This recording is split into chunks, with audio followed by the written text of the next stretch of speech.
Tell me what's wrong and why you never said you felt that way. And guess you're trying to stay strong and fake a smile until I look away. But I've known you too long, it hurts to watch your blue eyes fade to gray as you fade away,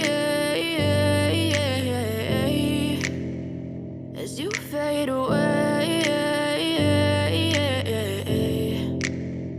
Yeah, I'm about to fade away, cause every time I wake up I feel like it's Monday. Something's going wrong with all the chemicals up in my brain. All of a sudden I don't look at anything the same way. Gotta build up of my thoughts sitting in an ashtray. I'm sorry that I'm so inconvenient, okay. Just let me be me and I'll stay out of your way. I can see the way you look at me, I'm such a disgrace. I never really asked to be brought into this place. You wanna love me? Well then baby have a taste. All the highs and the lows, no you'll never be the same. I don't really wanna hurt you but I can't control the pain. If you're sticking by my side maybe we could be okay. Okay, maybe you could be the change I need today. I promise that I've never felt this way. I really hope that you will choose to stay through all the pain. I know you told your friend you're not okay.